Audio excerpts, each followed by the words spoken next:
forgetting you're just a young thing, just another young creature of the universe. And you hardly know you're a girl. You're so busy learning to walk and run and ride, if there's a horse handy, or the limb of an apple tree, rejoicing in what you've got and hoping for what you don't. More, you hope. You just can't help it.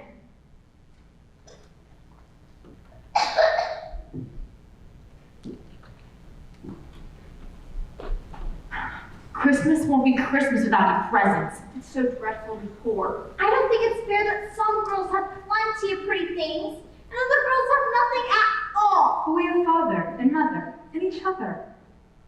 But we don't have father.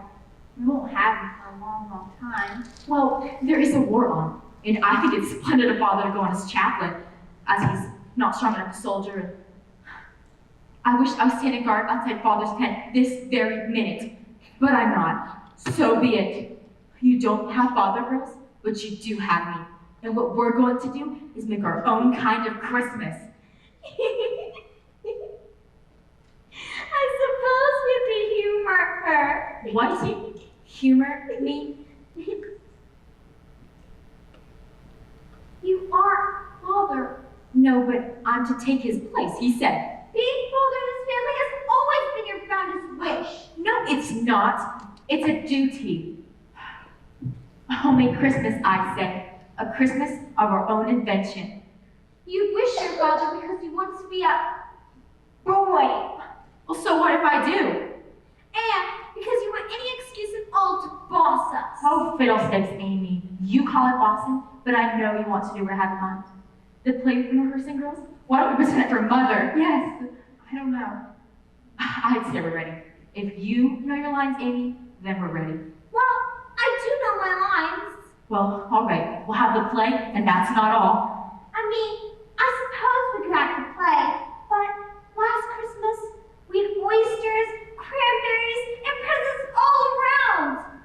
This year we have plum pudding with raisins. Raisins, I find you! Hush, Amy. Well, that's enough for you to say, Meg. You and Joe were going out to parties as you did last year. I won't be. Nor I. Why not? Well, because I've nothing fit to wear. My white muslin is worn out, and Joe spilled tea on my tarlatan. Joe spilled tea. Joe spilled tea. Cannot be clumsy. Always in a hurry. It's not just the tea stain, it's a torn hem. Torn and mended in 3 places, and a seam giving out the back. Don't peek, Amy. Not to mention the patched cuffs. Well, pretend you're a poor foreigner who's just blown in from a storm, or a gypsy, or a spy under orders to attend parties. That's the way I'd ever go, under orders. And what's so wrong with parties? Amy, don't get her started. People ask you to dance, is what?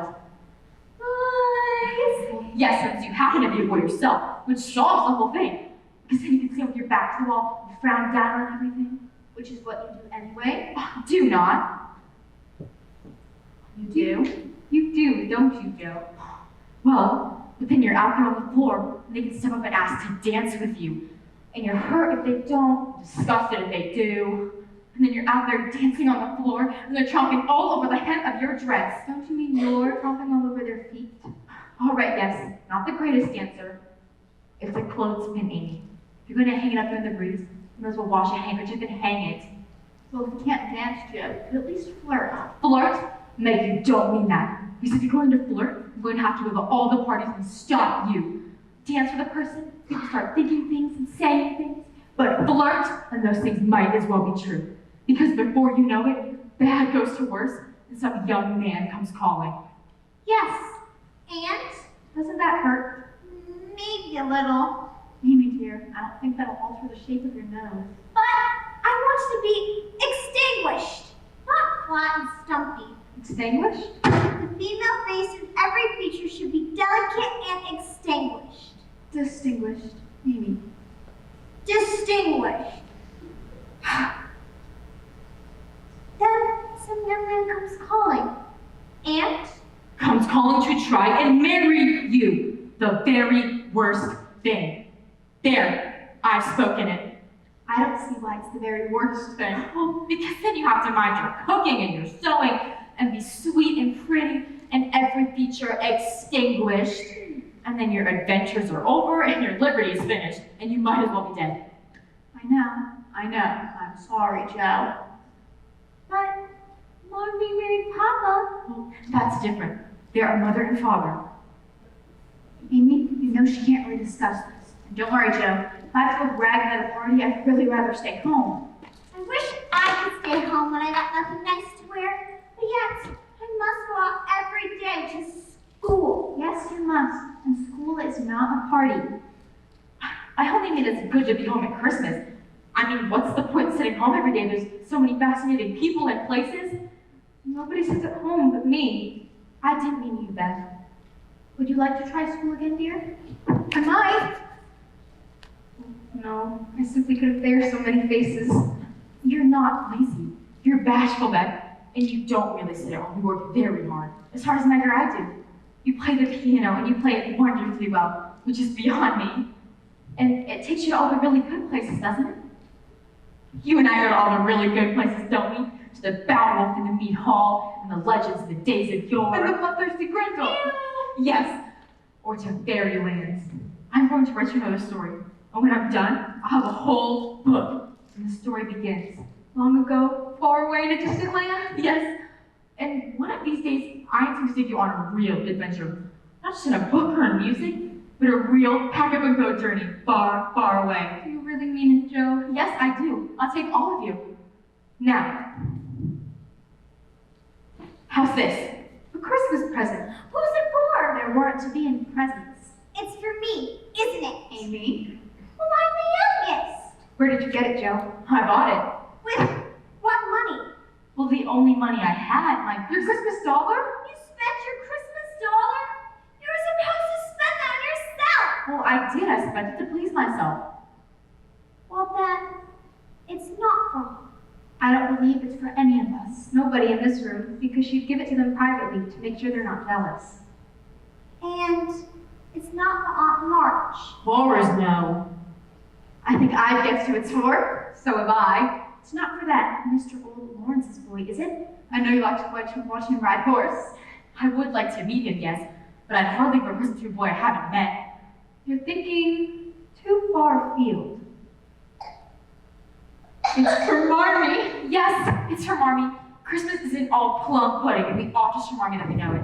So let's get cracking. There's Christmas carols to sing and our play to rehearse, and one present for Marmee. 2. I bought her gloves. You did? Why, there's a good fellow. And I got her handkerchiefs. Bravo, Beth. And I kept my dollar. It's yours to keep or spend, Amy. I just haven't decided on how to spend it yet. I was thinking about some valuable drawing pencils. You may think me selfish, but if I'm ever to be an artist, I must have my pencils. It's so boring while y'all going out to parties and leaving me at home. It's so excruciating. Excruciating. Excruciating? Thank you, Beth.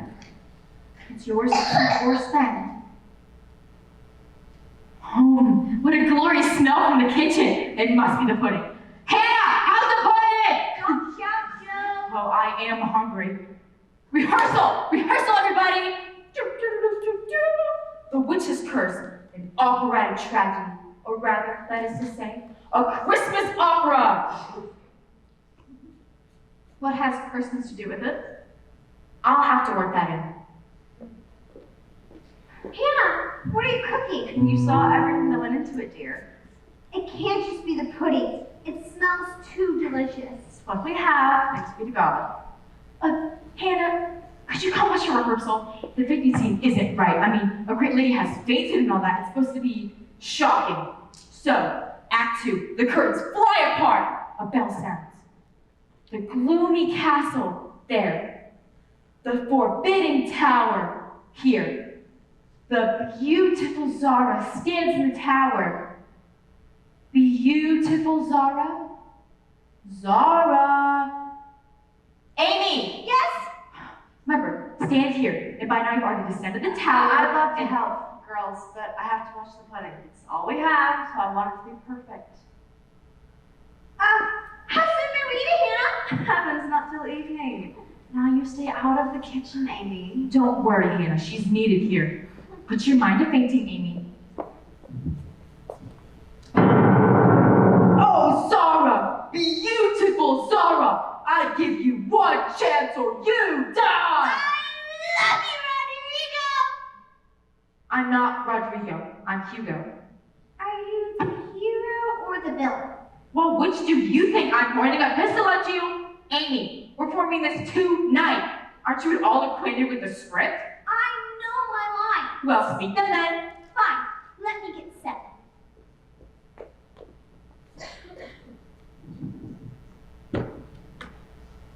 Here I go. I'm fainting. Blah. You can't faint into a chair, Amy. You can just drop or it's not real fainting. Here, do it this way so that clasp your hands. This is your line, Amy. Rodrigo, Rodrigo! Ah! She sounds as if someone is sticking her with pins. Amy, are you seriously trying? Yes, I'm trying. You're not so brilliant. You don't look like Hugo the villain. Well, wait till I put on my big red boots. And I think the glint of my sword might impress you. Well, you sound like you're a frog in your throat, and I don't want to hurt any more. A frog in your neck, Amy. I don't want to hurt any more. Is that so? Yes, we rehearsed the Stupid play for nearly a month. I nearly poured it to the Stupid play and make a date write it. Amy, a play can't be good unless it's properly rehearsed. That's it, Amy. When the audience laughs at you, just don't blame me. Normie and Hannah won't laugh. They'll say I'm good. They will, won't they? And you'll be satisfied. I see right through you, Amy. You're transparent as glass. You do not. You don't know my thoughts. Don't I? Mommy and Hannah will tell me I'm pretty. And that's all you want out of life. Christopher Columbus. I do not, and don't swear. I'll swear if I like. And what's more, Don't, Joe. It's so boyish. that's why I do it. You know where I belong? With father at the war. Disguise myself in uniform and fight like any other soldier. Well, you can go. You have the boots. Don't tempt her, Amy. Yes, and wouldn't I fight so fiercely? But die if I had to. Don't say that, Joe. Let's just talk, Beth. But it won't be an old poke forever. An old pope? A fellow with nothing to do but knit. But you are a fellow. And if I say so, I detest a ladylike girl. and I hate Nimni Pimni Jet now. Joe and Amy. Where are you going? I have an errand. Well, you can't go now. The pudding's almost done. We can't have you gone when the celebration's starting. Really, girls, you're both to blame. How am I to blame? Well, sometimes you're entirely prissy for your own good. You grow up to be a goose if you don't take care. Your manners are nice and you don't try to be elegant. They are? Yes. And how is Joe to blame? Don't you have an errand? Yes. You best be on your way. Goodbye. Now, Joe, go on. I'm ready for you this time. You don't have to tell her. She already knows. But I must. It's time you left off your boyish tricks. Aren't you old enough, Josephine? Josephine? Josephine? Oh, you best not call her Josephine. Aunt March calls her Josephine. I don't think she'll ever answer to Josephine. Thank you, Beth. Now that you're tall, Joe, now that you're tall and you turn up your hair, you must remember that you're a lady. I'm not. And if turning up my hair makes me one? There. Honestly, Joe. In the beginning, you're just a young thing. Just another young creature of the universe. And you hardly know your girl. You're so busy learning to walk and run and ride if there's a horse handy. Or climb the limb of a tree if there's no horse. That's right, Beth. You're not helping, Bethy. And something to tell you, not that you're grown, but that you're a lady and you must be fragile. So will you pick you up like a doll from a toy shop shelf? Perhaps, but what can you do? Unless you want to stay at home all your life. Make my own living. If you're one of those women who makes their own way, Living, I said. you'll work dreadfully hard. Well, I look forward to it. I can't help thinking of a boy's life, of all they get to do. At least I can do as much as I'm allowed. I wonder what that Lawrence boy's doing at the moment. Preparing for Christmas alone with his grandfather. That does sound a bit lonely. I guess I would have chosen with him tonight. I do wish we could meet him. Well, we can't. They're rich and we're poor. There's no proper way. No proper way. Joe. Here's Mommy. leave that to me. Merry Christmas, Marmee. Glad to find you so merry, my girls. Happy Christmas, Mother March. I'll serve the pudding. Sit here. It's not my birthday.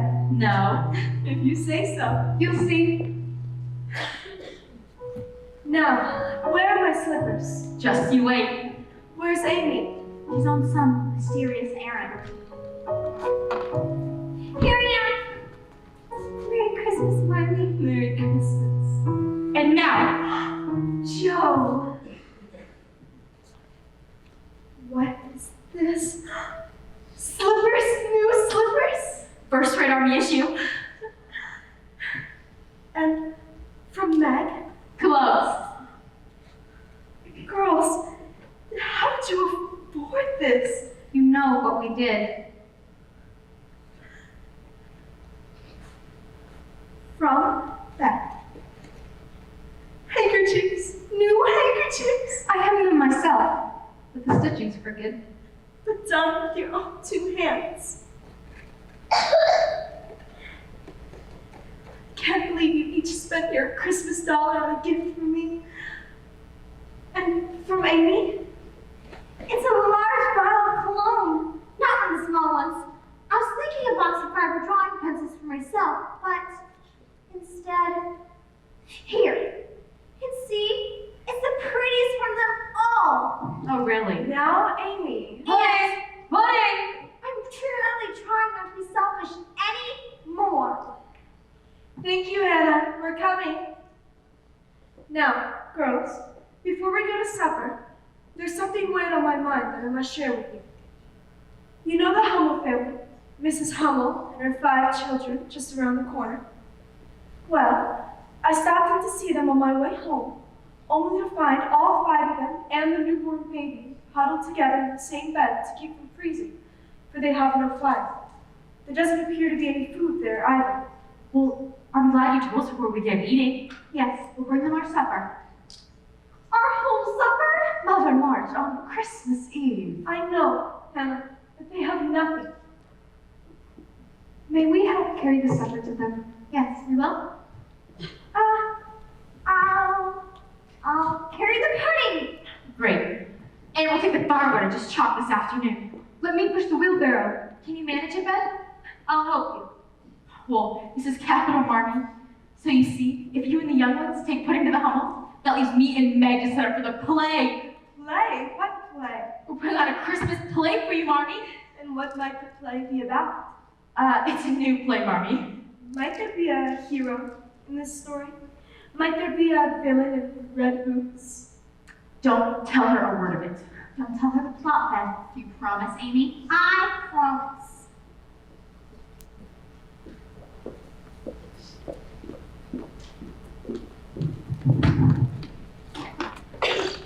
Oh, look, it's the Lawrence boy. Help me over here, Joe.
Look, Hannah, we have box seats. As best as playing the overture. Yes, I am.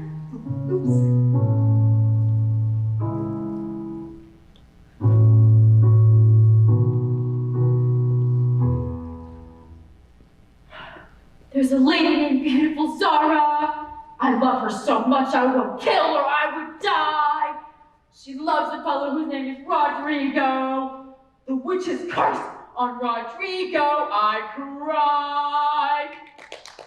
Curse Rodrigo! Curse Rodrigo! Who's invoking the witch's curse? It is I, Hugo, the villain. You again. What is it this time? I need a poison in a potion. A poison? Yes, to kill Rodrigo. And a love potion to make the beautiful Zara love me. You're unusually polite this time. You must be serious. Yes, I finally found love. Do you dare thwart me? Not directly. Not this time. Ho, minion!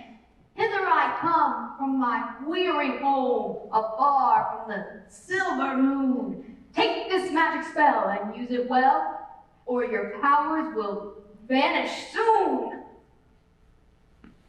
A potion and a poison. I hate look at Hugo. I spit in his eye. Hugo shall take his own poison and die.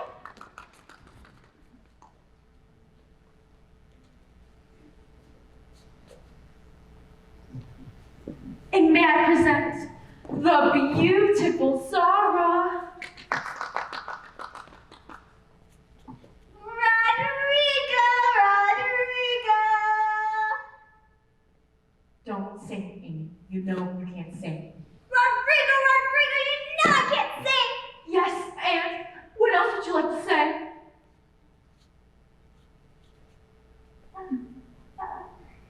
Nothing comes to mind at the moment.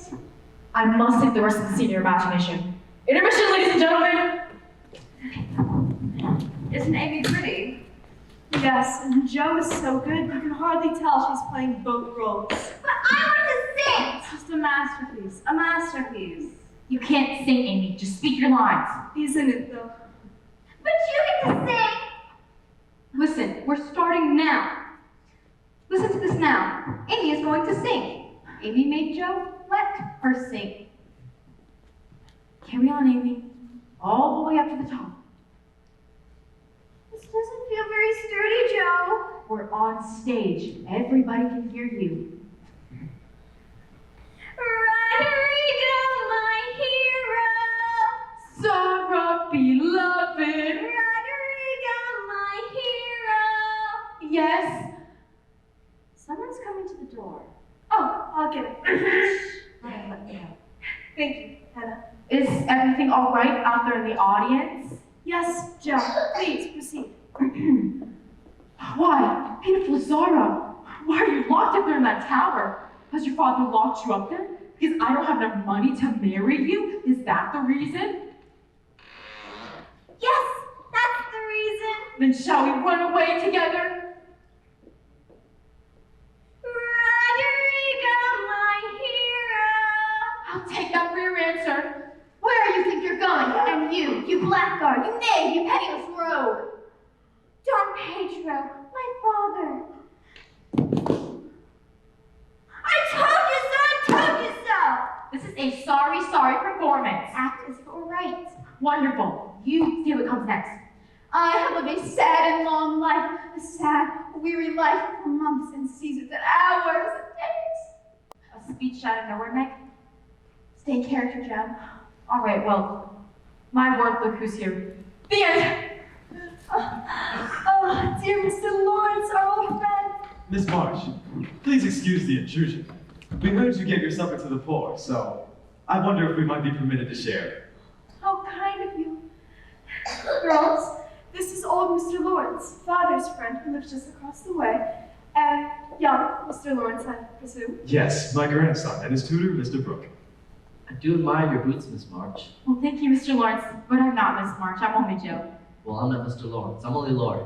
Lori Lawrence. What an odd name. Well, my first name is Theodore, but I don't quite like it. Too stuffy for me. And this is Brooke. And who might you be? Margaret. Margaret. Meg, just plain Meg. And let's be ourselves. I did so hope we have an excuse to meet you. Pleased to meet you, Meg. And this is Amy. Well, we'd be losing you to college soon. I see you pegging away at your books.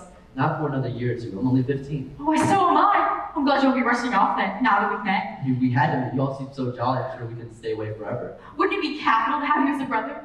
I wager we have real adventures. But don't you wish you were at the war? Well, of course. Look, Joe! Smoked chicken! Look, actual mincemeat! Dear Mr. Lawrence, how can we ever thank you? Let me see. Well, as it so happens, I do love music. Beth, listen to this.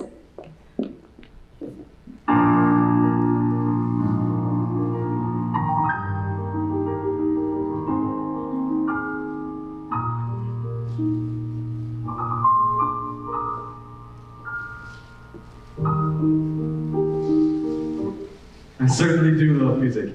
And sometimes I sit at my window and I hear beautiful music coming from this house. Whoever it may be playing it, I certainly do love to hear her. She's a bit bashful. You play beautifully. Well, enough for the hymns and carols, but I'm afraid the old piano won't stay in tune. Won't it now? I hate my name too. So sentimental. I wish everyone just called me Joe instead of Josephine. My Aunt March, for instance. Josephine, Josephine. How do you get everyone to call you Lori instead of Theodore? Well, they call me Theodore. I thrash them. What, I'm supposed to get thrashed Aunt March?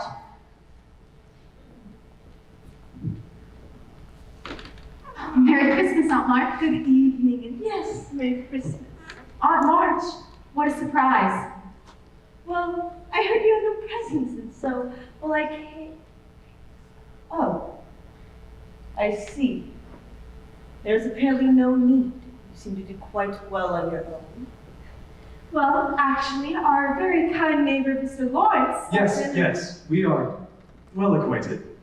Charmed as always, Georgetta. James. Beth here was just telling us how she loves to play the piano. Oh, yes, I know all that. Oh no, she plays with real feeling. You ride horses, don't you?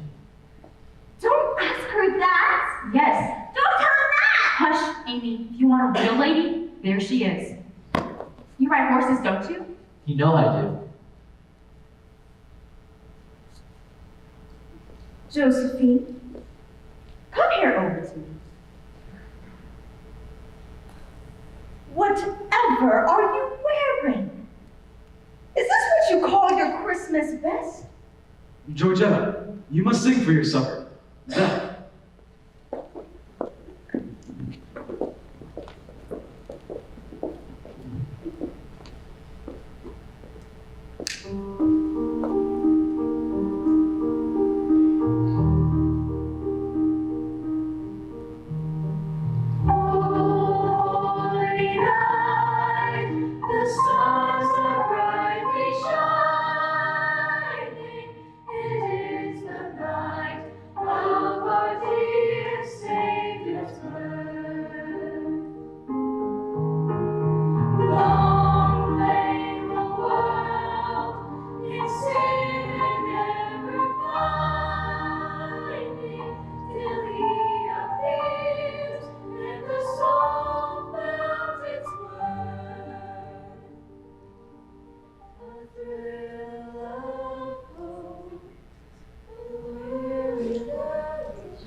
Lori, oh, do come in and tell me everything. Well, I flew Fairbanks to the mansion door. Yes, and? That's all. Well, how was she? Same as she was when she left here an hour ago. No, I mean, how did she look? I say, isn't Joe home? Lori, please, we're discussing Meg. Quite right, I'm sorry. What were you saying? Well, how was she? They found her quite satisfactory. And they hugged her and kissed her and screamed over her dress and her glove. All that and more. Good. I'm glad I'm not there. Oh, honestly, Joe, you have no needs for anything important. Why didn't you say? Well, because I wanted to see you. You felt sorry for me. I just say no. Well, I was invited, but I don't much like fancy social occasions. Fine by me. I came back because I felt like it was with you. Oh, well, all right then. Come along, Teddy. Teddy? May I call you that? I think Teddy suits you. Then you can call me Teddy. So is this your special hideaway? May I really come in? Well, usually no one is allowed but me. But yes, you may. I call this my garret, it's that I'm a brilliant writer living here amidst a bustling city. All alone? Well, yes, what of it? Oh, nothing. You're going to read me a story? Not today. Well, I'll wager you're a brilliant writer. Time will tell, but not today. Well, this sure is capital. Have a whole attic to yourself. Yes, and actually I'm not all alone. There's Scrabble. Who or what is a Scrabble? Oh, he's an excellent listener. There he is right now. Yikes! Gone again. Goodbye, Scrabble. I don't believe he exists at all. Oh, yes, he does. I read him all of my stories. Should I be jealous? No. Well, some people have an angel or a muse. Leave it to Joe March to have a rat. Oh, I do like you. Forgive me for being cranky. My book of fairy tales, the last three just won't come out right. I've been restless since Christmas. We all have. But we try to be good. Well, you see you're cranky, lazy, and restless.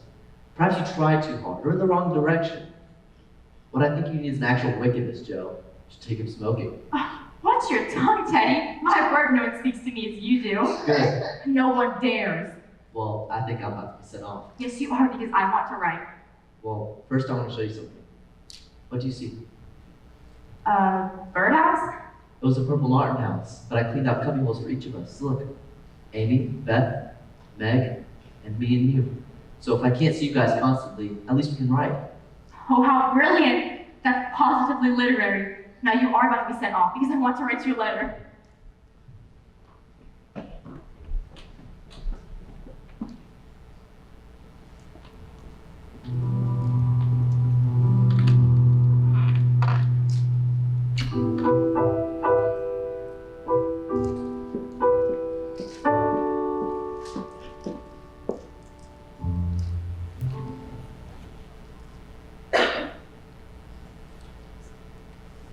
When is Meg coming home?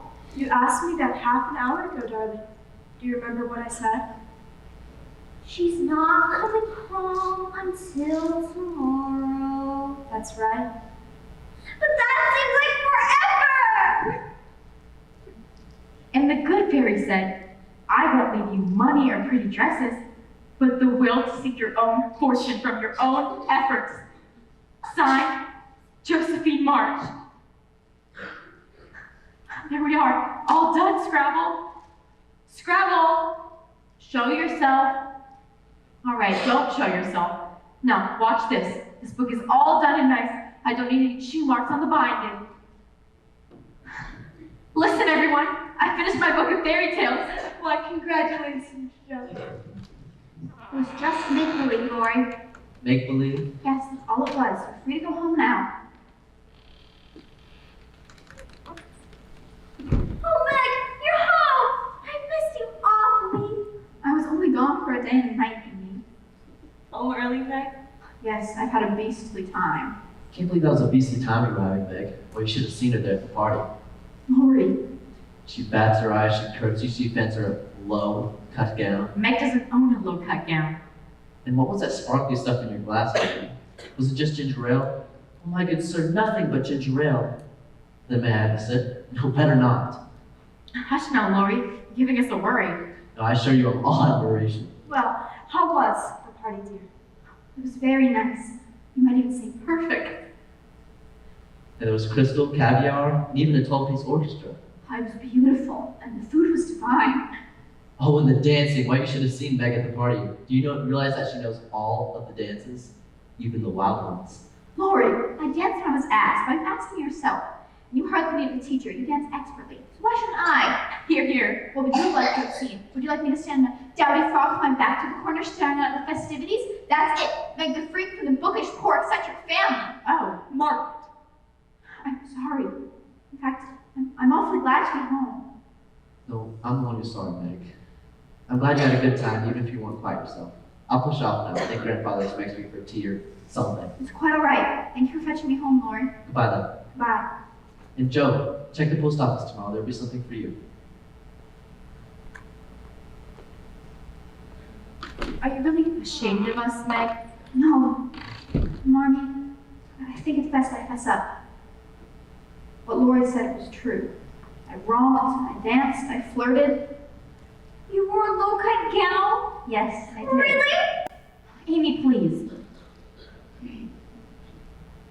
But then, when I was standing at the punch bowl, I started to feel peculiar.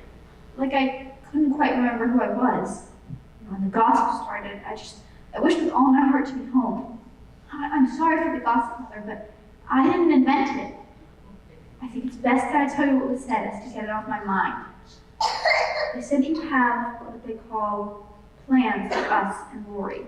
That because he has money, you want us to know him, so that he'll marry us. I mean, one of us. How peculiar. It's not peculiar, it's ridiculous.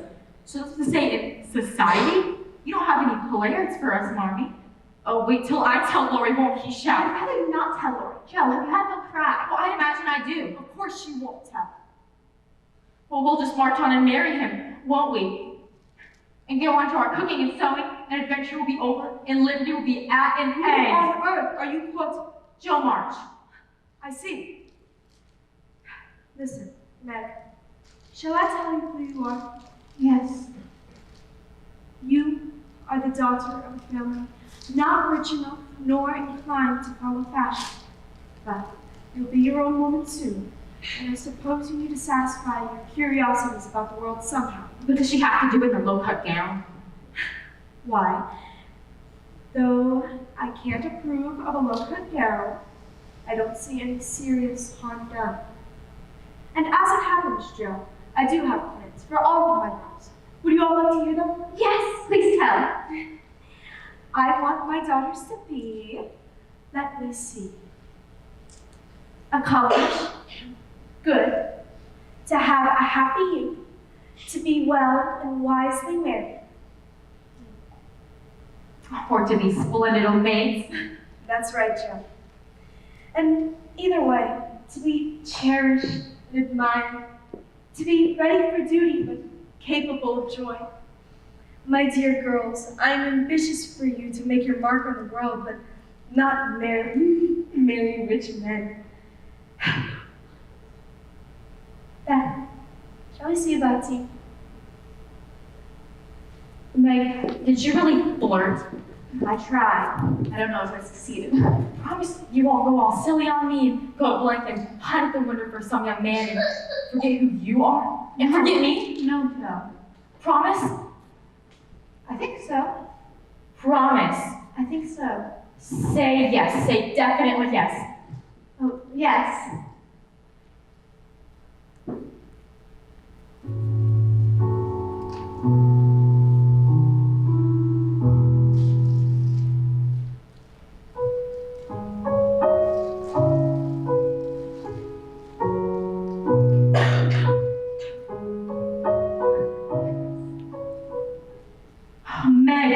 Meg, listen!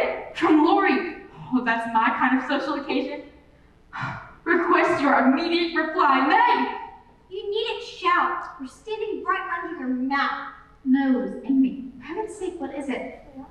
From Lori. He's invited us to the theater this very afternoon to see The Hall of the Mountain King.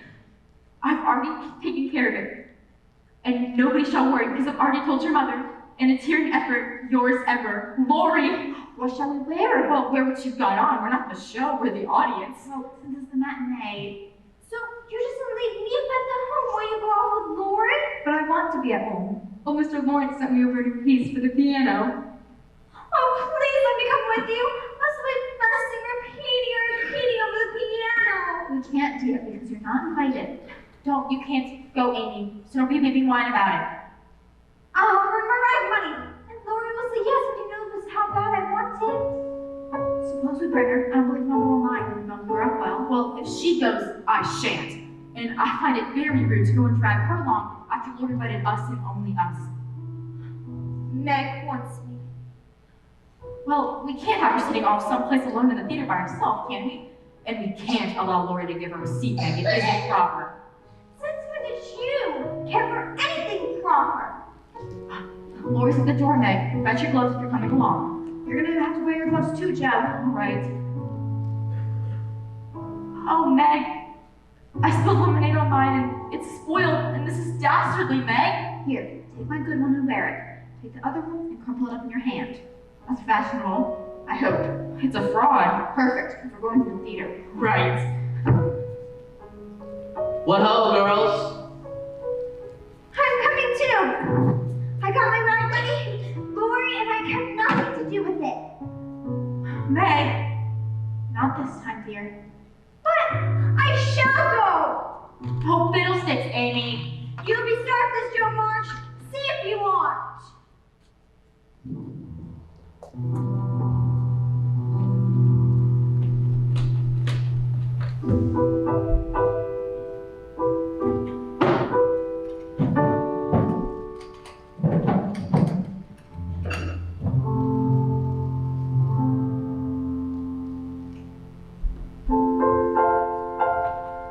Is that you, Amy? Yes. Just listen. This doesn't sound right. It sounds fine to me. No, it doesn't. You aren't the cross pitch. Well, you don't look quite yourself either. Here's my bag. Here's my Amy. Girls, the house seems a bit quiet this afternoon. What do you say about tea? Well, I ought to just continue here. I've almost got it. I'm not hungry. Very well. Well, in that case, I ought to go to town on errand. On second thought, Marmee, may I come with you? That is, unless you'd like me to stay, Amy. We could play checkers or bring out the old dolls. I'm good. Goodbye, Amy. Goodbye.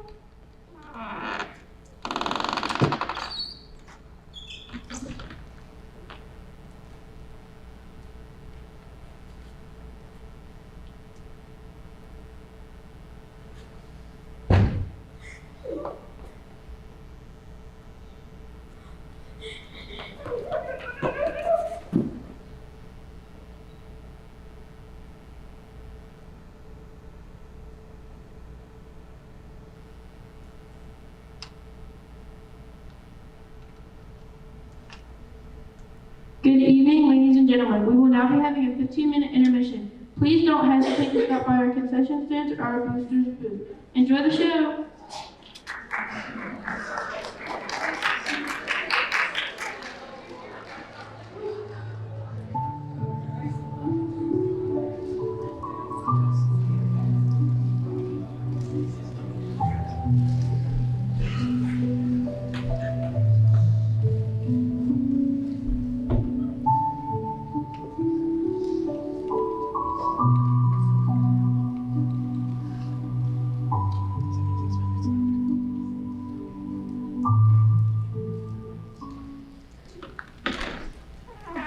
It's so bright out. Yes, nothing like the warm sun, fresh air.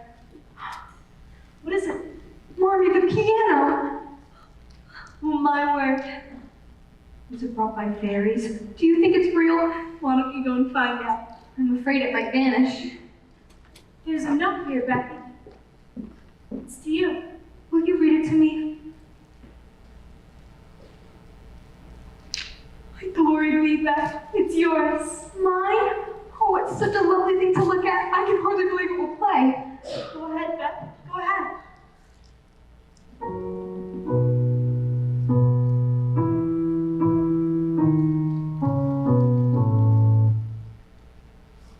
For the little musician from old Mr. Lawrence. But he's like a king. How can I thank him? I can't run over to his house. It's Unless I'm enormous. very much mistaken. He's hovering by the window now, hoping to hear you play. I must find a way to thank him.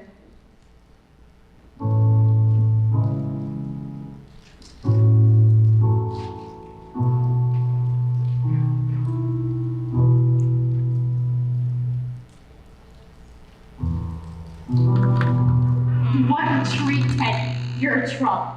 It was brilliant, wasn't it? Brilliant. The costumes. I liked the explosions and the fire effect. I bet. Oh my word. Grandfather, I knew he'd been planning this. I must go congratulate him. Let me come with you. Good. See you in a bit, Joe Skating. Right. Thanks ever so much, Lori. Goodbye. Just listen. Come on, Beth. Hello, Amy. Hello, Amy. Hello, Amy. Will anyone say hello, Amy? Of course, dear. This is so extraordinary. Hello, Amy. I'll continue on later. I can't bear just to go on now. Won't you tell us about the play? We're dying to know. Well, it was called The Hall of the Mountain King. We know what it's called. You've done something, Amy. I can see it in your face.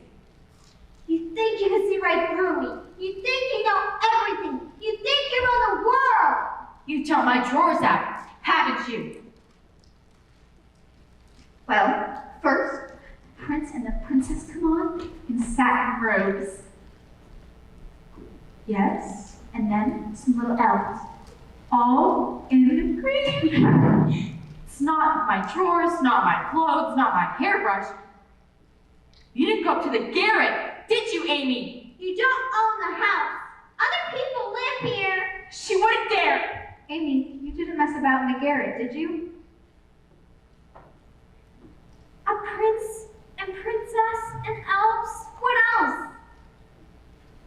Well, Beth, Meg, have either of you seen my little book? My book of fairy tales that I just finished? No, Joe. After the prince and the princess and the elves, lights come up on a huge mountain. You've got it, haven't you? No, I haven't. Well, you know where it is then? No, I don't. That's a lie! I don't know where it is because it isn't anywhere. Well, why not? It's there. What? Have you really burnt it? You wicked, wicked little girl! I wrote that little book and I could never write it again. And I'll never, ever forgive you as long as I live. How could you, Amy? You know how mean she was. That's no excuse. She can be sorry for being mean, but you can't bring her book back. Oh, Joe, your lovely book. I'm sure she's sorry. You're right. I am sorry. Doesn't matter if she's sorry. Don't talk to me like I'm not in the room. Meg! I won't comfort you, Amy. Girls, what's this? Marmee. Marmee, Joe and I went off to the theater as Lori invited us, and Amy wanted to go, but we couldn't let her. And Joe was sharp about it, so Amy has gone, and she's I should just put it to the fire. And now I feel like I've murdered something. I know that I have, but all that I can say is that I'm sorry. I see. Well, Amy, you can't just cry that you're sorry to save yourself from the blame. You must apologize the proper way. I think you know what I mean. I do. I'm sorry, Joe. I'm truly terribly sorry. I'll never forgive you. I understand. Lori's coming to the door. Don't ask me to forgive her. She doesn't deserve it. Lori's coming to take you skating, Joe. Well, I can't see him. Tell him what happened and that I can't see anyone. Go with Lori, dear. He'll understand. Tell him all about it. Don't think about it. Just go. All right. Joe,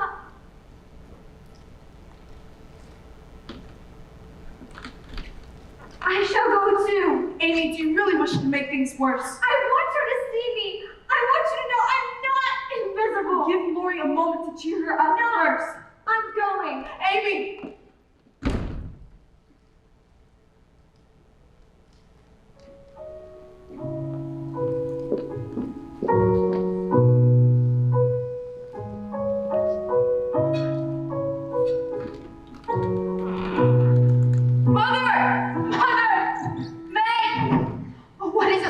She'll be fine. Just get her straight to bed. She fell through the ice. Marty, What's happened? Amy, she was following us. She fell through the ice. Lori pulled her out. She held on tight.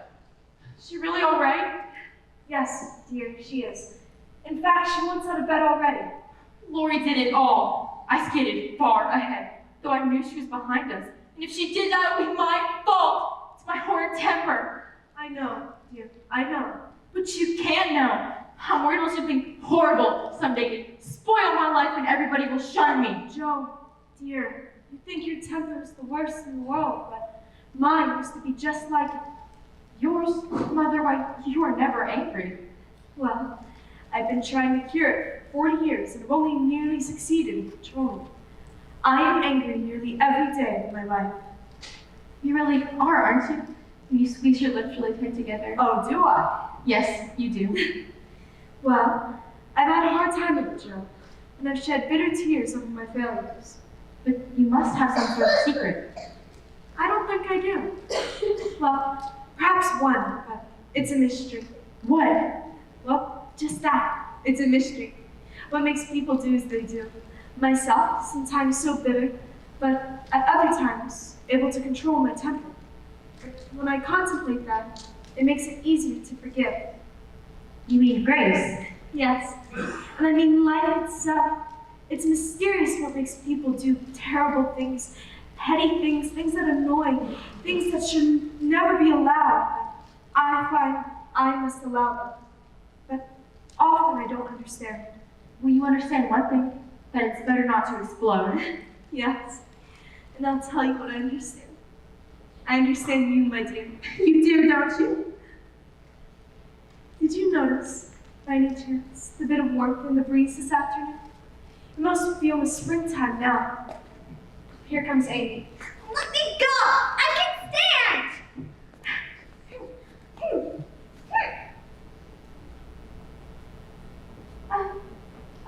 I'm sorry, Joe. Shh, Amy. I'm sorry too. Come in, sir. Look who I found on our doorstep. Uninvited, a rogue and a beggar. More like a king, at least in this household. How are you, Amy? I'm just fine. Sit here, Mr. Lawrence. No, sit down, dear girl. I didn't come to frighten you. I came to hear you play. Mr. Lawrence. Please, don't say another word. Dear Mr. Lawrence. Shh! This afternoon, I sat at my window, and I heard beautiful music. And then it went silent. So I became impatient and meddlesome. So now, here I am. What would you like to hear, sir? Anything that's not a hymn.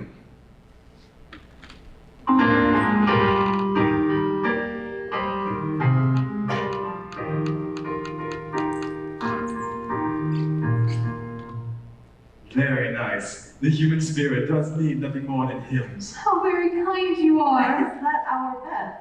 Did you see that? Knocked me over with a feather. Well, that was forward. Oh, and I heard the littlest girl had an accident. Fell to the ice. Yes, but she's all right now. Yes, I'm alright now.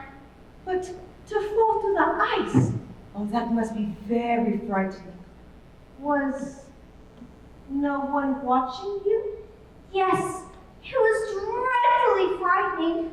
The ice was sharp and jagged, and the water was as cold as Antarctica. Oh, as cold as Antarctica. Really?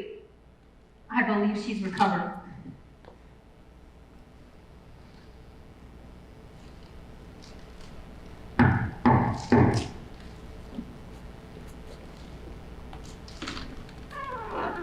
Excuse the intrusion. Mr. Brooke. Margaret. Margaret. Miss March. I knew someone was missing. Now they're all gathered. I do hate to interrupt the revelry, but I've come with this telegram. Dear God. Father?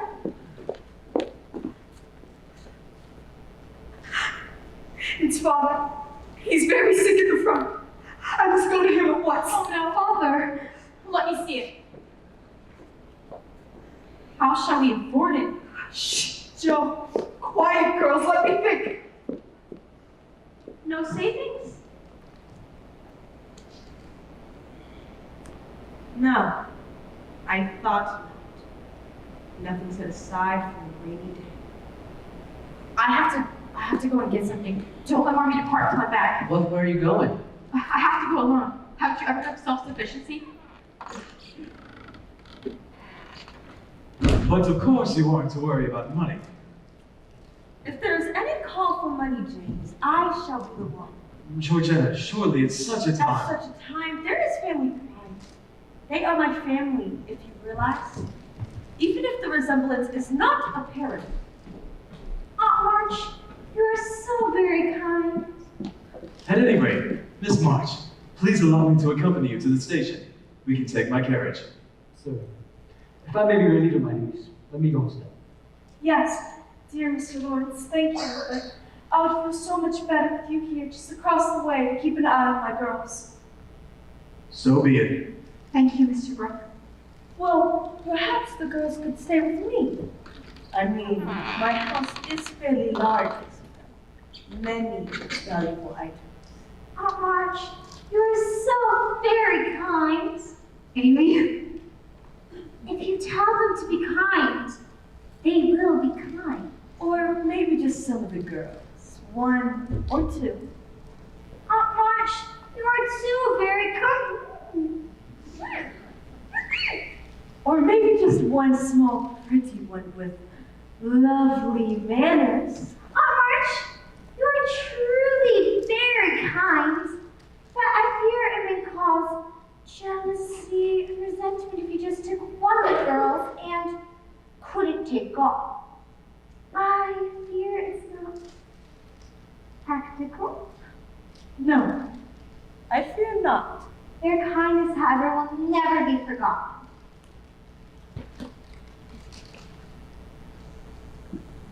Girls, where's Jo? She ran off somewhere. Laura will fetch her back. Very well. Help me pack, and then we'll hold family council.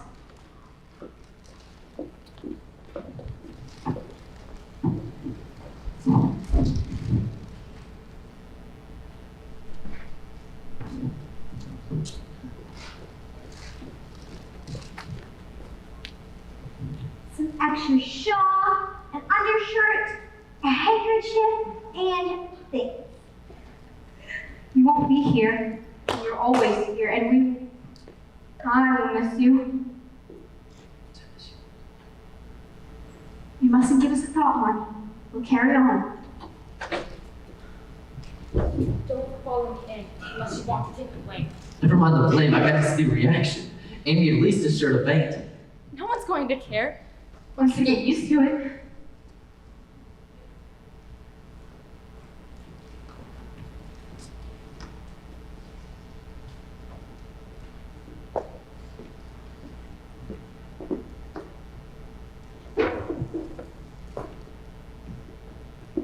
Go on to your husband. I'll be mother. And I shall be maid of the house. Jo, dear, have you done something rash? My word, what's come with your hair? I sold it for $25. You'll need food and medicine and blankets and who knows, you'll have expenses. Jo, dear, I hope you won't regret this. Regret it? Never. I was wild to dismiss her father. You feel like a Labrador puppy. Oh, what hero wisdom. You cut your hair? You sold your hair! To the woodpecker down the street. Snip, snip, it was gone. You aren't angry with me? No, dear. And so you let them cut off my head. Well, it didn't hurt, Amy. And my head feels very free.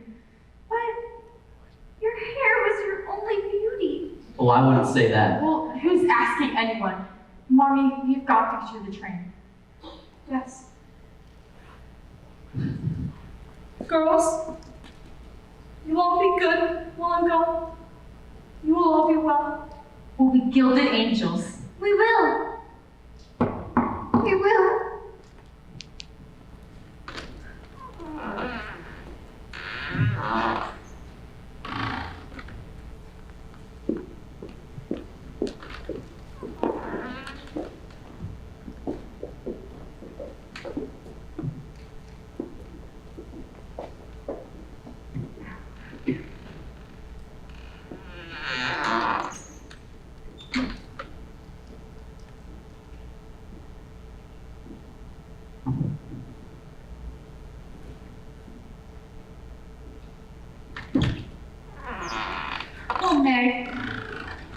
my only beauty?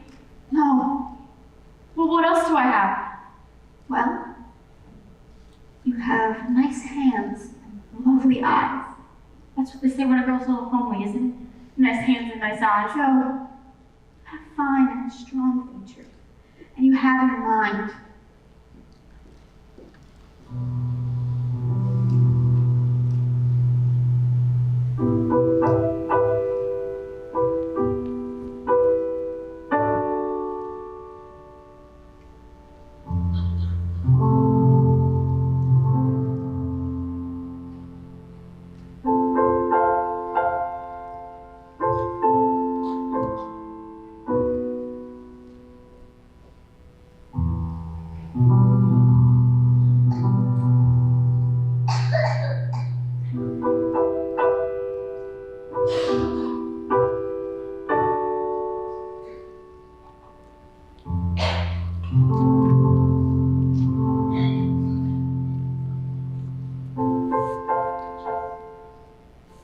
Father's sitting up in bed, Joe.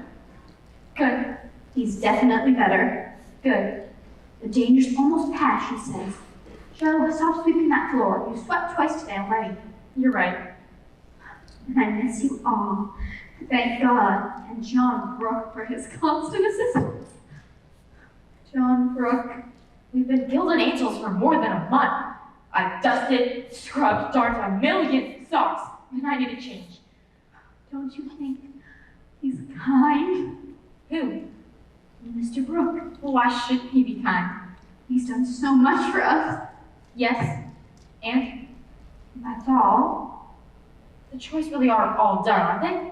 Very much so. Well, then I need a change. I'm going to my garage to work on my war story. I thought you were writing a mystery. Finish that. At the moment, I prefer soldiers, battle plans, armaments, and strategies. Hello, Beth. Bethy, you look tired. Where have you been all afternoon? I'm off to run a war in my caravan, if you'd like a visit. Joe, the Hummels baby has been sick, so Hannah and I went to fetch them some porridge, and the life were not quite right. Don't you, dear? Let me see. I don't believe you have a fever. Here, have some tea. Where's Hannah? Hannah? She went back with the doctor to his office. Is she ill? No, she'll be home straight away. You do seem a little off, Bethy. Would you like to curl up in my garret bed? I can scribble and you can drink tea. Oh, yes. I'm gonna write Mother. Any messages? Would you take a vacation, Meg? But it's what I most want to do. Don't tell her I'm sick. We won't. You're just tired. And then afterwards, I may write to Mr. Brooke.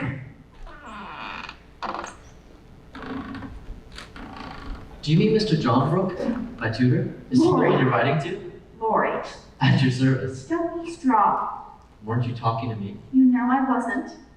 Well, then pardon me. When you're done with your letters, you can leave them on the table and I'll take them to town when I go. I thank you. Not at all. Where's Joe? She's in the garret for a change. Is she back at her scribbling? That's great.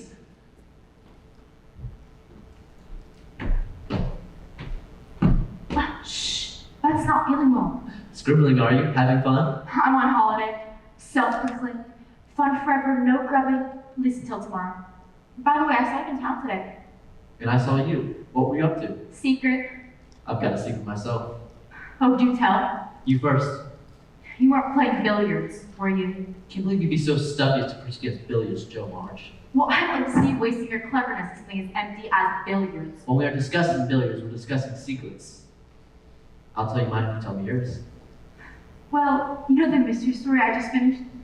I left it with the editor of the paper. Joe, how wonderful! I don't think it'll come to anything. He didn't say when he'd give an answer. It will come to something, Joe. I know it will. And we'll be so proud of our little author. Now what's your secret? Not yet. I have to hurrah, hurrah! Your secret. Play it for Teddy, or he'll never get anything out of me again. Well, I know what makes love us. In her drawer? No, it's not. Brooke has it. The day we went to theater, she dropped it in the carriage, and the driver returned it to the house. And Brooke said he returned it to Meg, but never has. Is the glove plain or lace? Lace? It's not Meg's book, it's mine, and it's all spoiled. It's got this big Meg's splotch of yours. lemonade. What's the difference? He thinks it's Meg's and he's got it everywhere he goes. Everywhere he goes, isn't it romantic? No, Well, what don't you like about it? I think it's horrid. Meg! Oh, you can't. Joe, you promised. I did promise. That was I trusted you. Well, I'm disgusted and I wish you hadn't told me. I thought you'd be pleased. At the thought of someone coming to take Meg away? Well, you feel better when someone comes for you? Oh, I'd like to see anybody try. What is it? What's the matter, Joe? Shh. Keep your secrets to yourself, Lori. How are you feeling, Beth? Are you sick, Betty? No. Maybe you do have a bit of a fever. Hannah? Have your best better. Here's the medicine the doctor gave me. Who's the medicine for? Hannah, are you ill? Why, it's her. Why, it's her, Beth. Hasn't she told you? She's been exposed to scarlet fever. Heavens, scarlet fever? You've had it, haven't you, Meg? Yes, a mild case, and so has Joe. Not Amy. Oh, Amy, you won't like this, but we have to get you out of the house. Have your medicine here. Joe, keep Beth there a moment. We have to get Amy out of the house. What is it? Haven't you told anyone, Beth? No. I'm sorry. I didn't even think of exposing others. Joe, you've had it. Lori, have you had scarlet fever? Yes, I have. Scarlet fever? Aunt March will take Amy. No, please don't send me right now! Oh, Amy, I'm sorry. She is pernickety, but you manage her very well. Yes, I do. We have to go now. I'll take Amy over in Grandfather's carriage. Don't you worry, we'll go for a ride each afternoon, and we can exchange letters. Bye, Beth. Bye, Amy. Is that it? Scarlet fever? Oh, this afternoon? I can't tell it. The humble baby was so sick, and so I went to fetch the doctor, and while I was gone, the baby died. The baby died in my lap, Joe. But I won't get the fever. I can't get the fever. Not with Mother away. I won't need to worry your mother. If there's others with fever, nurse you. The baby was restless, Joe. And I was talking to her. Were you? And then she was quiet. I didn't want her to be quiet. I'll take the medicine, Joe. I won't have the fever. Come, let's get you to bed. You'll have whatever you have.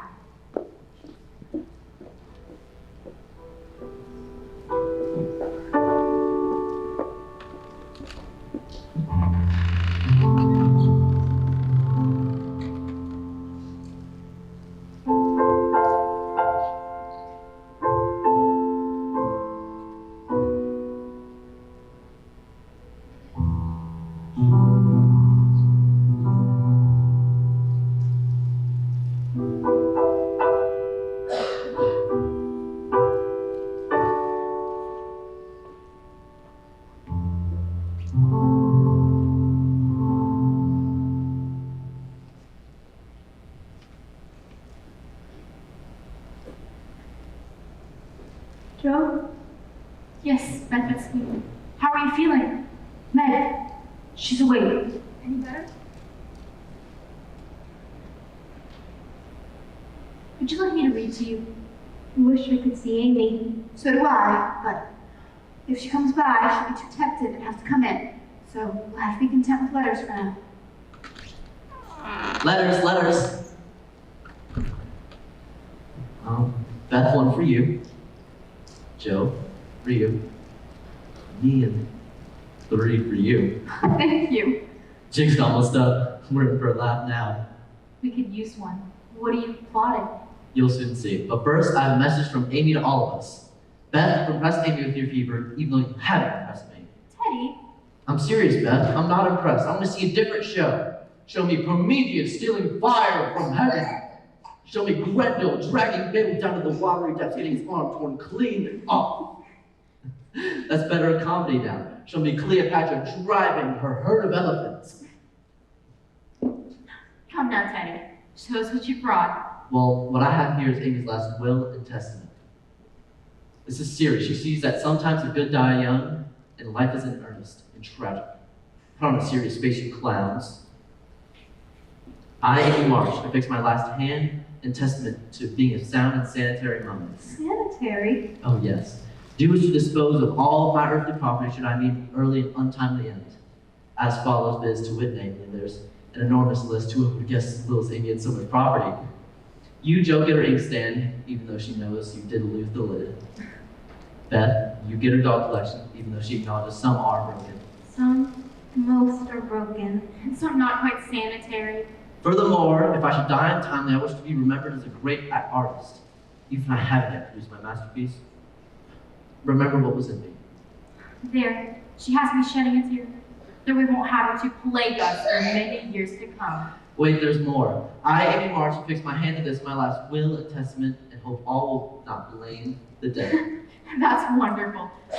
Don't tell her we laughed, and tell her we won't blame the dead. Do you hear the music? Yes, it's grandfather playing for you by the window. Shall I tell him you like it, Beth? Oh, yes. And when will you be playing for him again? Not today. Joe! No, it's all a mistake. Oh, I have shame. He never wrote me any letter. Joe, come here this minute. Come this minute. Better go answer her. Meg, what's wrong? How could you be so cruel and mean? What do you mean I've done nothing? You wrote this and Lori helped you. From Mr. Brooke? My dearest Margaret, I can no longer restrain my passion and must know my fate before I return. Your parents would consent if they knew we adored one another? Wait, see, I'll catch it now, Beth. Adored one another? How dare you speak this way? He didn't, as you all know, and it gets worse because I answered him. What did you say? You didn't promise anything. I said I was too young. What else would you expect me to say? But he didn't know what I was talking about because he never wrote me at all. Look, dear Margaret, I never wrote you any love letter at all. Someone is playing pranks on you. Your sister Jo, perhaps. Let me see it. Look, it matches. So? Don't you recognize it? It's mine. I did it. I'd like you both to tell me how I'll ever look Mr. Brooke in the face again. Meg, it was only a prank. Joe nor Mr. Brooke never heard a whisper about it. And I'll tell him you'll have the best wife yet. No, of course not. Wild horse just trying to drag it out of me. He was never to know. You could be arrested for tampering with the mail, but I know how to make it worse. Theodore Lawrence, I'm going to march you over to your grandfather's, and let's hear what he has to say when he hears you've been meddling with young girls' hearts. Why, you're serious, aren't you? Aren't I? You shall not be allowed to deceive, to make fools of us. Deceive you? I sort of felt like Cupid, Joe. To insult us, to encroach upon our honor. Insult you and roach upon your honor? Indeed, to trifle with our affections. I never trifled with your affections. Cupid? Well, the whole thing isn't a lie. There's the glove. What glove? My glove. I'm warning you, Lori, don't say another word. That's not. Guess I'll just slink home. Oh, I am sorry then. So I had nothing to do with it. Serves me right for being easy to fool. I thought those letters were real. You did? Yes, it was a pleasant diversion, like reading a story. Pleasant? Aside from sickness and being lonesome for Mother, has Beth seen the doctor today? Yes, and he'll come again tomorrow. He didn't say much. I thought he'd be pleased that Beth is so peaceful. You hear that? Lori Stork's grandfather. He's trying to beg your pardon. I'll forgive him. I always do. How lovely. You think she can hear while she sleeps? I hope she can.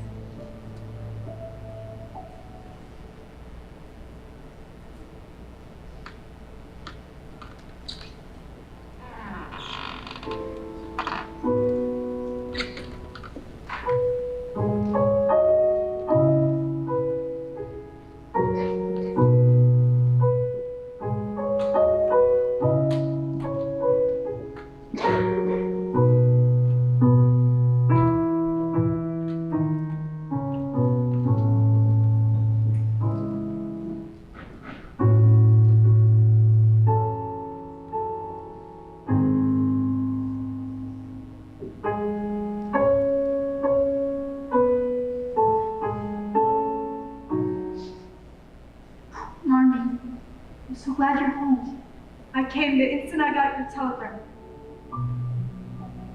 Do you think she's any better, Meg? I can't say. You hear them? They've been playing all night. Yes. You'd think they'd be tired by now. She seems a bit more peaceful. Army, I was just so glad that I knew you were coming home. I missed you awfully, and I just felt if you stepped in the door, she'd simply get better. I wish my love were that strong. I wish your father were here with us. He wanted so badly to come back home. When will he be well enough to travel? Not for some time yet. Let me. I'd do anything to make her well. Wouldn't we all, Joe? But it's out of our hands. Yes.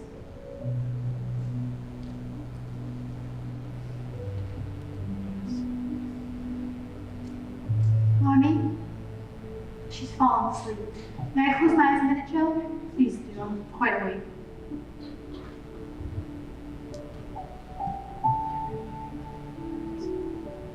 Joe? Oh, yes, Beth. Oh, it's me. Are you with us again? Do you recognize me? Joe?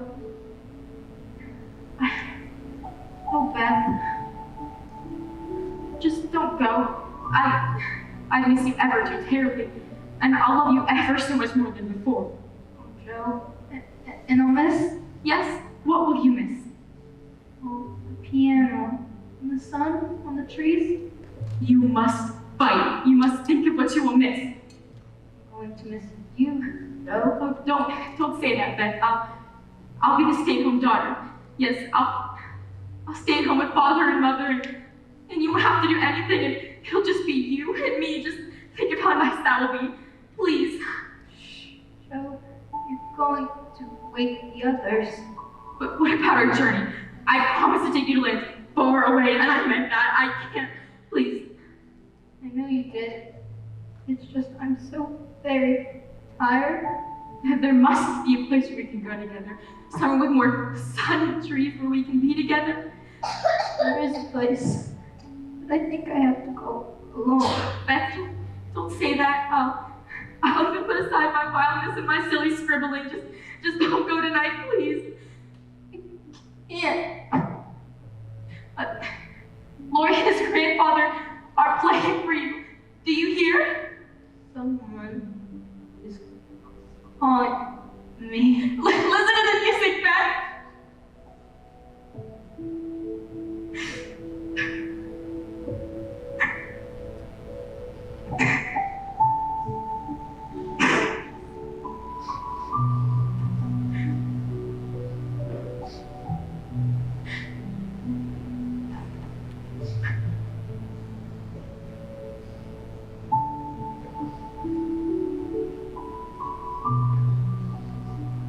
Mother. Oh, man. She's gone?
I've been learning Beth's Christmas Carol. I can't play it very well. Lori's teaching me.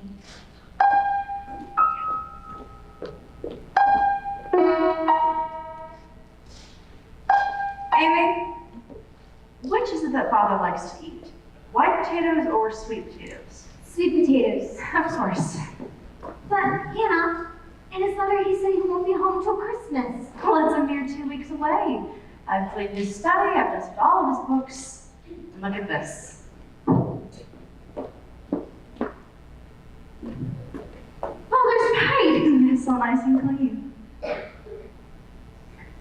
It smells like his tobacco. Isn't that a nice smell? Now, what else to do?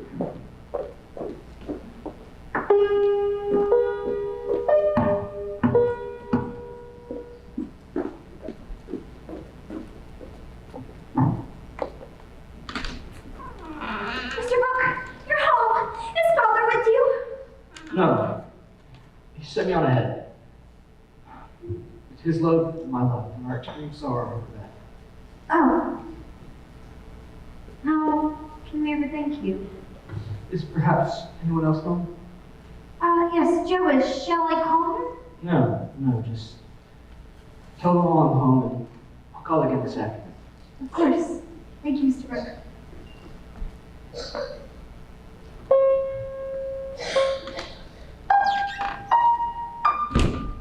Mr. Brooke, your umbrella!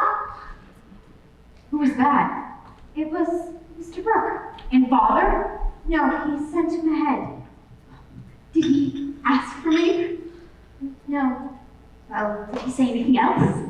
He said Father's love. Oh. And you said goodbye and you went home. Yes, but he left his umbrella. Drat, I'll take it soon. Just because Lori made up wild stories made him dislike John. Since when do we call him John? My mother calls him John. Yes, but she's mother. If you call him John, he'll go romantical, start to carry on. Nonsense. Well, if he did carry on, what would you do to stop him? Well, I would simply say that I'm too young, and he's very kind, but we must remain friends. Good. And stiff and cool enough. And then I would walk with great dignity from the room.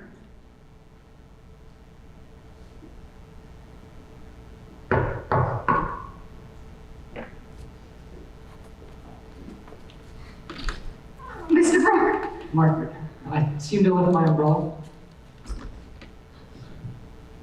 Thank you. Oh, Margaret. Oh, come, Annie. Something's burning on the stove.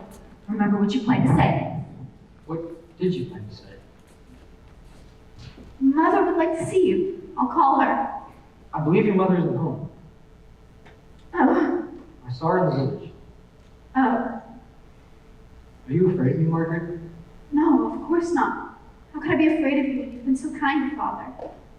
You know, when I was away, your mother used to read me her letters. Yes, she told me. Wonderful letters. So full of hope.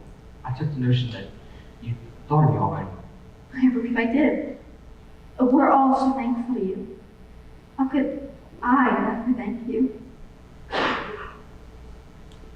Shall I tell you how? Please don't.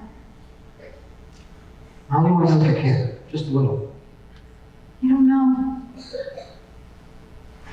Well, I can wait, and you can choose to decide. I don't choose. I'm a fluster, so go away and let me be. What is all of this? Hello, Aunt March. I'm so surprised to see you. Well, I came to call on your father. Your father's not arrived home yet. That's evident. Who was that? That was Father's friend. And what does father's friend say to you to make you blush like a peony? Mr. Brooke came to get his umbrella. Mr. Brooke, that boy's tutor, making a proposal. Oh, you haven't come and accepted him, have you? She'll hear you. Oh, don't tell me you mean to marry this Mr. Brooke. If you do not, one of my pennies shall go to you. I shall marry whom I want, Aunt March. You can leave your money to anyone you like. Oh, highty-tighty. You'll be sorry when you have tried to live in a cottage without a failure. This Mr. Brooke has no rich relations, has he? No, he has many warm friends. But he knows you have got rich relations. I suspect that's the secret to his liking. Aunt March, how dare you? My John is above such meanness. He wouldn't marry for money any more than I would. We mean to work. We're willing to wait. We are used to being poor, and I'm not afraid of it. I will be with him, and he loves me. Well, I wash my hands of the whole affair. Don't expect anything from me when you are married. I'm done with you. I'll be forever.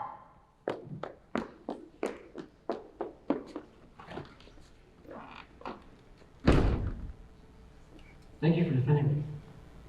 Do you care? I didn't know how much until she insulted you. So you won't send me away? You let me stay and be happy?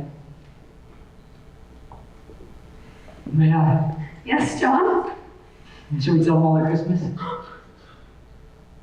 I don't think the secret will keep. Congratulations, Sister Joe. Oh no. Amy! Somebody do something! John Brooke is acting dreadfully and Meg likes it!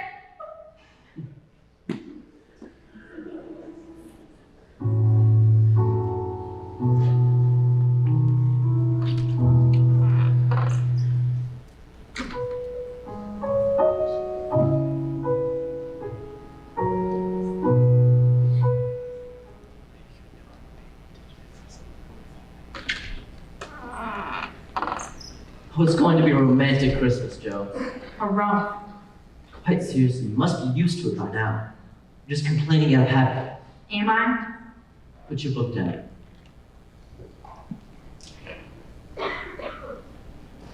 Yes, you are, Joe. We aren't real children anymore. We're only 16, And Meg is 17. which is much too young for anything. There's something I have to ask you. I must. I have a suspicion of what you're going to say, Lori. Please don't. But we have to have it out now. The sooner the better for the both of us. Well, I don't plan to listen. But Joe, you must. I mean, think of all we've meant to each other. I mean, Joe, we've done everything together. I've loved you ever since the day that I met you. Well, I love you too, of course, but not with a capital L. But I mean with a That's not- capital L, Joe. I tried to show you, but you just wouldn't let me. I never meant to entangle you. But I want to be entangled. But you know my views On marriage, yes, I've heard rumored that you're against it, but Joe, Well, best of luck then. but you know how girls are. They're so strange, you never really know what they'll say or do. I can't go on without a straight answer, Joe. I must ask you. Will you? I can't say yes truly, so I won't say yes at all.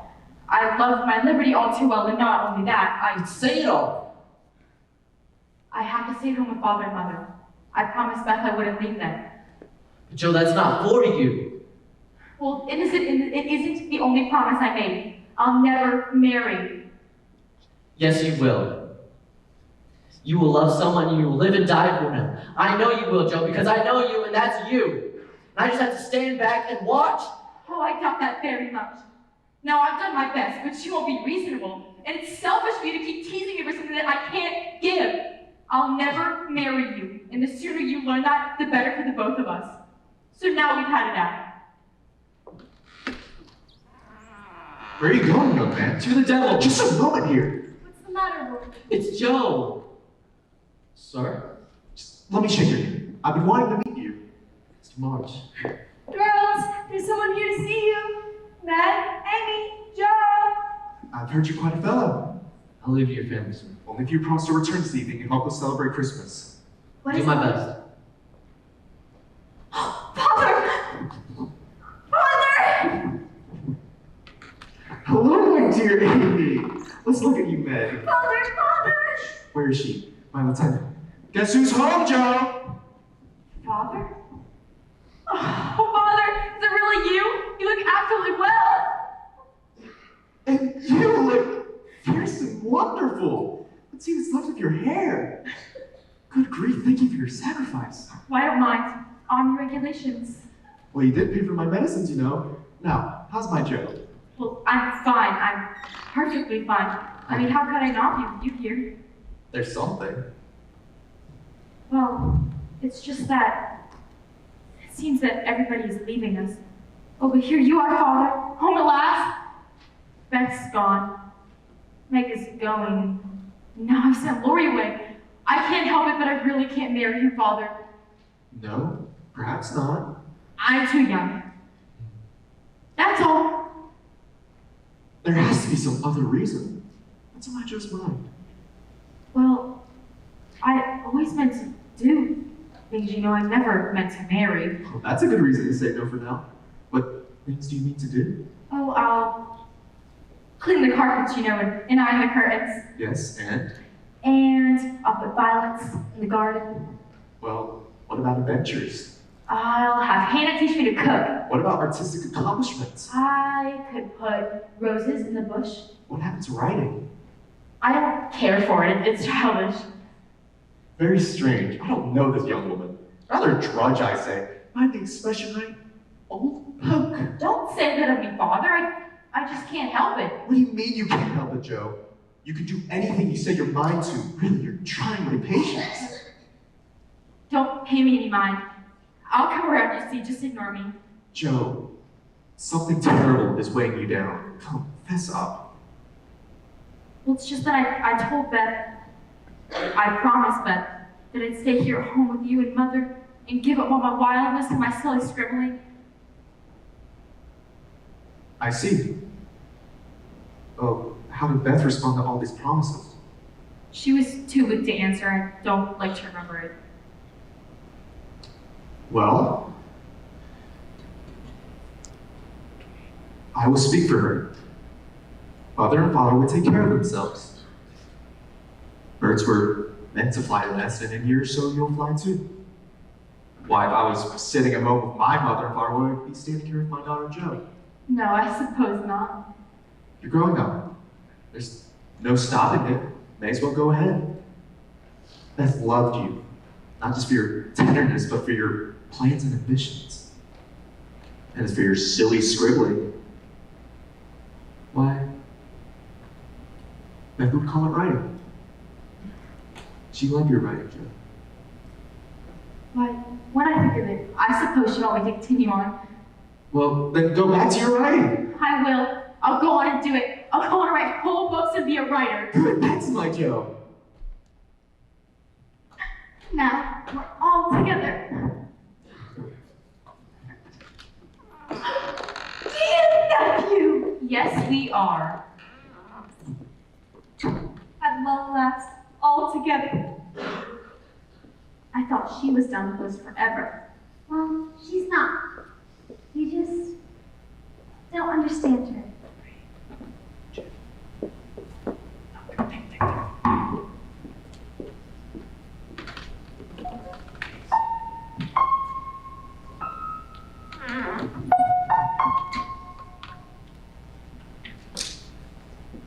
No, play. You must play now. We miss Beth very much, don't we? But it's nearly Christmas, and I'm going to ask the family to leave off mourning for now. I think Beth would want us all to celebrate. I hear the oldest girl is getting married. Why, yes, she's accepted this young man over here. Well, I don't imagine she has much to wear. I'd like to provide the trousseau, not in any way to interfere, of course, but I'd like to do it quite privately. I wouldn't want her to feel beholden. Oh, really, very kind of you. Here's my boy. Have I told you the news? I'm sending him to the continent for a season. Yes, I want him to see Italy and France before he goes off to college. Oh, Teddy. Italy and France? I thought she'd accept him. Girls are a mystery. Well, she knows her own mind. Come, on march. Meg,